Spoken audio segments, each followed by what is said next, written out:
네, 안녕하십니까. 황태순 TV의 황태순. 김현광입니다. 네, 오늘 2019년 5월 18일 5.18 39주기입니다.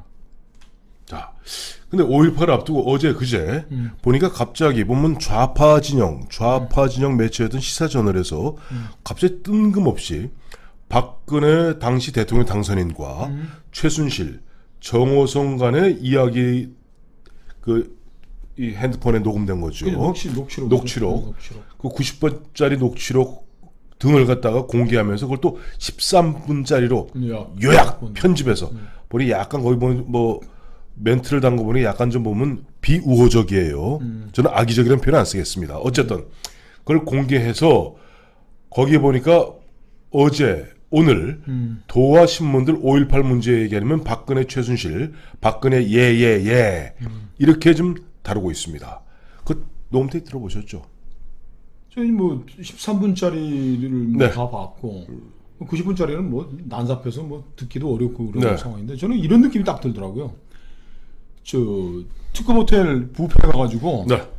그 송아지 뭐 요리 뭐 해가지고 뭐 회에 뭐에 접시 5개 다 먹고 네. 저 아이스크림 먹고 네. 그 다음에 이제 저 수정과하고 커피 다 먹었는데 네. 식은 꽁치 한 토막을 또 먹으라고 받은 그런 느낌이 들었어요. 정말 멋져요. 최순실 국정농단 사건이라고 2016년부터 온 나라가 시끌벅적 뭐 되는 소리 안 되는 소리 다 떠들어서 그 두 사람 지금 감옥 가 있고 감옥 가 있어요. 정호성이는 지금 또 뭐 걷다 들락날락 만기 출소했어요. 만기 출소한 이 마당에 네. 이 식은 꽁치 토막을 내놓은 이유가 뭘까요? 그게 제가 제일 여쭤보고 싶었던 거예요. 지금 왜 이 시점에서 갑자기 보면은 갑자기 뜬금없이 박근혜와 최순실과 정호성 이 3자 간의 대화 녹취록을 갖다가 왜 공개했을까요? 왜 공개했나요? 좌파 매체가. 저는 또 뭐 불쏘시개 할 게 뭐 아니죠. 무슨 동력이 필요한가 이제? 아니죠. 저는 어제 안 그래도 누가 그걸 묻습니다. 왜 그러냐고. 그래서 간단하게 하겠습니다. 지금 보면 내가 뭔가 지금 꼼수를 피우거나 일이 안 될 때 사람들의 주목을 돌리기 위해서는 옆에 있는 그야말로 아무 때나 걷어차도 되는 멍멍이가 있습니다. 배를 걷어찹니다. 박근혜 최순실 걷어차면 깽 소리가 나잖아요. 그럼 사람들의 눈길이 일시 글로 갈 거 아닙니까? 대북 쌀 쌀이죠. 지원도 해야 되고 이제 저 야바오꾼이 막 이게 뭐 속이는 거 아니에요? 속이려고 할 때 몰라. 이제 아줌마 저 애 깔고 있는 아줌마 저 애 저 데리고 집에 가. 뭐 이러는 그도 찬다 이거죠. 그거죠. 요거 눈속이만 하기 위해서. 눈속임하기 위해서 옆에 있는 개 복창을 걷어찹니다. 진짜 불쌍하네. 그래서 보니까 지금 보면 33년형을 갖다 사실상 받고 지금 2년 넘게 같이 있는 박근혜 대통령, 그 다음에 최순실 박근혜 대통령의 가장 어떻게 오래된 친구라는 최순실 만고의 역적이 돼 있죠. 그렇죠. 아무나 걷어차도 됩니다. 아무나 갖다가 머리를 주워 박아도 됩니다. 그 하여간 뭐 60점 이상은 나온다 이거죠. 이거는 아무리 그냥 어떻게 다루든지 간에. 그래. 참 한심했었어. 참 그 2년. 참 이런 얘기는 아무리 보수 우파들 황교안이까지 포함해서 그놈들은 다 그런 연놈들의 후예야. 그런 연놈들의 후예야. 무능하고 예예예 하는 그런 놈들의 후예야. 라고 하면서 복장을 걷어차면서 기억나시죠? 지금 현재 우리 정의용 쌀 지원하겠다. 안보시죠. 대놓고 얘기하잖아요. 쌀 지원하겠다. 거기도 이의 제기하려는데 이 새끼들아 지금 저 광주 가가지고 황교안이 저지랄하고 박근혜 최순실이 병신 같은 것도 이런 것들인데 니들이 뭐 어디다 대고 얘기야? 거기다 또 뭐 기억나시죠? 김현철이라고 우리 김영광 실장 그 당시 그 인사청문회 할 때 뭐라고 그랬어요? 김영광 실장이 계속 저놈들은 만나는 무릎쓰고 김현철이가 그야말로 물불 안 가리고 김정은이가 지시한 대로 따라 할 것이기 때문에 임명할 것이다 얘기하지 않았습니까? 그러니까 청문회 나와가지고는 자유한국당 의원님들하고 100% 공감입니다. 저는 김정일이 나쁜 놈이고 막 하고 그래서 제가 그때 여쭤잖아요. 네. 그럼 차라리 김현철이는 문재인 대통령이 전화를 해서 제가 자유한국당 의원들하고 대북관이 똑같은데 통일부 장관 해도 되겠으면 물어야 된다 그랬는데 그때 그러잖아요. 네. 야, 그것만 살짝 속여 임마. 그리고 바로 이제 김현철이 한 게 뭐예요? 바로 개성공단 방문하게 되면 8번 퇴짜 났잖아요. 2016년 이 정권에서 또 잘랐는데 이 정권에서 퇴짜 났던 부분, 즉 미국하고의 어떤 그 조율이라고 그러죠. 미국과 조율 때문에 퇴짜 났던 것을 미국이 뭐라 그래도 우리는 간다. 그러니까 저 옛날 뭐 저 삼국지도 보고 그러면 성동 격사하듯이 막 여기 불질러 놓고 막 한눈 팔 때 자자작 전격 작전. 그거 하려고 지금 보면 박근혜, 최순실, 정호성 끄집어냈는데 저는 솔직히 제 느낌 먼저 말씀드릴까요? 야, 문재인 대통령님, 당신은 당신 밑에 최순실 같은 유능한 참모 있어? 나는 박근혜 대통령 가장 큰 잘못은 최순실 같은 어떻게 보면 정상적인 사람, 그 13분 90분 들어보세요. 굉장히 정상적인 사람입니다. 그런 사람을 갖다가 바로 공식적 자리에 앉히지 못한 박근혜 대통령의 비극이에요. 문재인 대통령 주변에 과연 대통령 면전에서 대통령님 이거 틀렸습니다 라고 얘기할 수 있는 사람 단 한 명이라도 있나요? 그러니까 이 아줌마가 네. 최순실이라는 아줌마가 제가 이렇게 쭉 들어보니까 네. 그 언어를 어떻게 구사해야 되고 보통 사람의 입장에서 이 메시지를 어떻게 전달해야 되는지에 대해서 정리가 비교적 잘 돼 있는 잘돼 여자예요. 있더라고요. 이런 얘기를 정호성이한테 팩스트가 있어야지 그 정확하게 내지르는 꼭지가 몇 개는 있어야 된다. 그러니까 그 좀 말을 좀 잘 정리해봐라. 첫째는 경제보용이고 네. 둘째 국민 행복이고 네. 그러니까 이게 세 번째로는 대한민국의 자긍심을 높일 수 있는 그 무언가를 한번 말로 빨리 만들어 봐봐. 그리고 이게 정리를 쫙쫙 해주네. 그리고 저 원고지 분량도 2.5 대 2.5 대 2.5로 해가지고 7.5로 만들고 7.5로 만들고 싹싹싹싹 정리를 잘 해줘요. 저는 우리 김영하 실장이 보면 편집장 생활을 갖다가 월간 편집장 한 7년 가까이 하지 않았습니까? 네. 편집장의 역할이 그런 거 아니에요? 그렇죠. 내가 보니까 최순실이는 나는 정말 여태까지 한 2016년 이후 한 3년 가까이 천하에 때려 죽이려는 줄 알았어요. 솔직히 말해서. 근데 이 시사전을 녹취록을 듣고 난 다음에 굉장히 평균적 시각을 갖고 있는 보통 사람의 시각이다. 사람인데 조금 통찰력이 있더라고. 그래서 이거 지금 누가 했는지 모르겠지만 공약을 짜집기 해서 연결을 시켜 갖고는 안 된다. 이게 취임사 아니냐. 네. 그러면서 저 한반도 저 신뢰 프로세스를 얘기하면서 네. 통일 시대를 열어가겠다고 하는 그런 메시지를 딱 부러지게 만들어라. 그 얘기를 하는데 데스크 이걸 정말 잘 보면서 보더라고요. 데스크를 잘 보는데 네. 이걸 보면서 이 박근혜 정권의 비극이 여기서 시작됐구나라는 점은 저는 또 느꼈어요. 그렇죠. 박 대통령이 정리가 머리가 잘 안 돼 있네. 그날 이게 들어보니까 안 됐어. 안 됐어. 이게 저는 첫째 이 세 사람이 앉은 게 이상한 기괴한 거예요. 기괴한 거.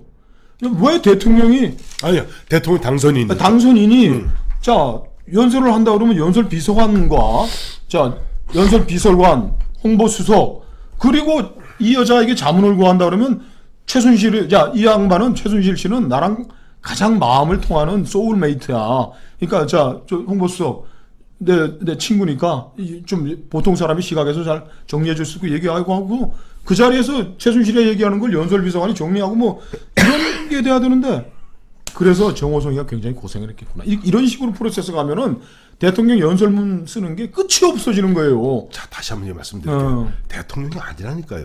대통령 당선인입니다. 자, 그러면 잘 아시겠습니다만 대통령 되기 전까지 당선되기 전까지 보면 수많은 공약들 그 공약들을 갖다 이게 굉장히 서로 충돌합니다. 공약을 그렇죠. 아시겠죠? 그렇죠. 그러면 그 충돌되는 공약을 정리하기 위해서 67일간의 대통령 인수위원회가 있는 거예요. 이 대통령 인수위원회에서 또 별도로 그 비서실에서 그 각자의 모든 것을 끄집어내서 그야말로 앞으로 5년 동안 어떻게 국정을 운영하겠다는 마스터 플랜을 쓰는 게 바로 취임 연설입니다. 근데 제가 봤을 땐 전 최순실 말에 동의하는 게 각 파트에서 나온 것을 유기적으로 연결을 못했어요. 그러니까 이걸 누가 최종적으로 데스크를 봐줘야 되는데 데스크를 본 놈이 아무도 없는 거예요. 그 상태로 올린 거예요. 그러면은 최순실을 연설 비서관을 시켰어야 되는 거예요. 내 말이 그 말이요. 아무리 최순실이가 영특하고 아까 말씀하신 대로 정리도 잘 되고 보통 사람의 마음에서 정리한다 그러지만은 네. 이렇게 되면은 어떻게 되느냐? 일이 시작도 없고 끝도 없는 거야. 자, 정호성이가 죽을 지경이라는 게 최순실이가 그렇게 얘기를 했어. 그러면 최순실이 얘기를 최순실이 자꾸 저거 왜 안 적어 노트에 하라 이러고 그러는데 옆에 어디 치고 있는 거지 지금. 어디 치는데 정호성이는 참모진 그래도 잘났든지 못났든지 간에 박근혜 당선인 주변에 있던 참모들 언론사 밥 좀 먹었다는 놈들 글 잘 쓴다는 놈들 모여가지고 만든 이 텍스트가 있는 거예요.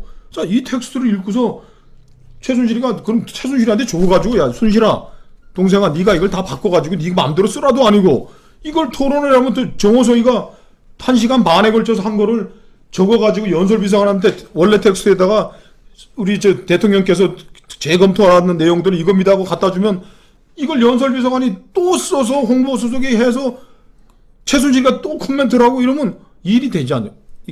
공식적인 위치로 최순실이를 뭐 무슨 부속비서관? 뭐 무슨 부속실장이나 연설비서관을 시켰으면 박근혜 비극은 막을 수도 있지 않았나 하는 저는 그런 생각이 없었죠. 저도 그 대목에서 안타까운 게 박근혜 대통령은 본인의 어떻게 보면 발목을 잡는 유령이 있었잖아요. 우리 김영호 시장이 늘 쓰기 좋아하는 표현 있잖아요. 벽장 속의 해골. 해골이죠. 그게 뭐예요? 최태민입니다. 그게 최순실이고. 최태민입니다.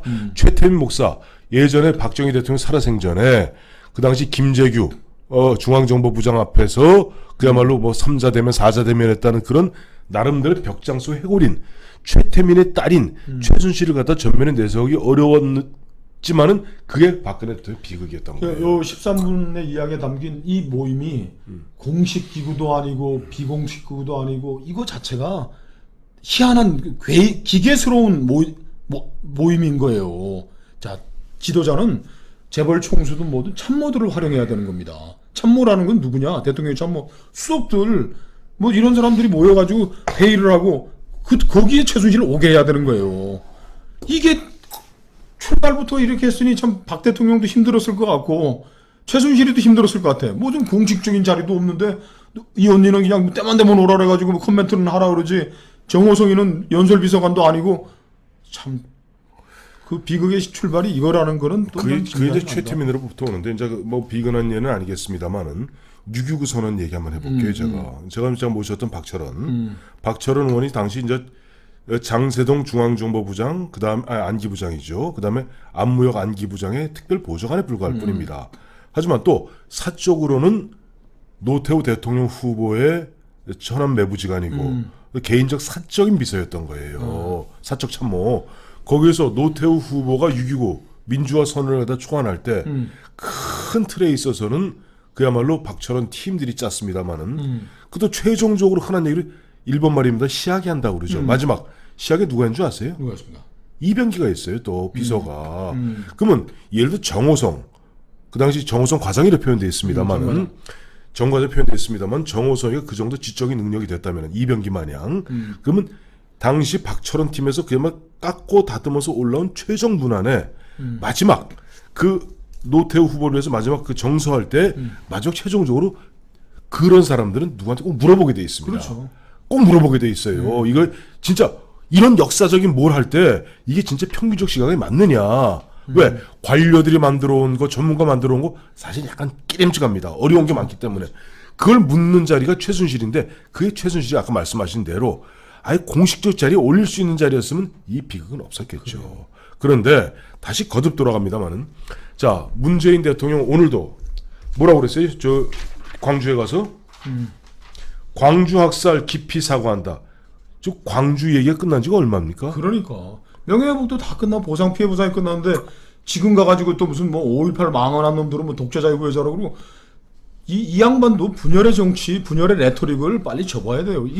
이 사람이 남긴 역사의 저 레거시라는 게 뭐가 될까? 난 진짜 저 사람은 대한민국을 분열하기 시키기 위해서 모든 책동을 다한 대통령으로 기록될 거예요. 그러면 예를 들어서 문재인에게는 하다못해 우리가 13분짜리 애청자 여러분 그 유튜브에 쳐갖고 그냥 최순실 박근혜 70다 나오니까 꼭 한번 들어보십시오. 근데 거기에서 면전에 대놓고 가장 막강하다 내일 취임하는 대통령 당선인 앞에서 이건 아닙니다라고 직언할 수 있는 참모, 사적 참모, 개인 참모, 지인 문재인에게 있는지 꼭 되묻고 싶습니다.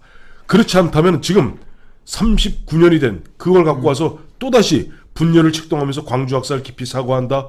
5.18 망언 부끄럽다. 독재자의 후예 아니라면 5.18 망언 부끄럽다. 이런 얘기하면서 또 진짜 우리는 문재인 대통령이 부끄럽습니다. 정말 우리는 끝까지 국론을 분열하고 국민을 갖다가 이간하는 문재인 대통령 정말 부끄럽습니다. 차라리 최순실 같은 사람 한 사람이라도 참모로 쓰십시오.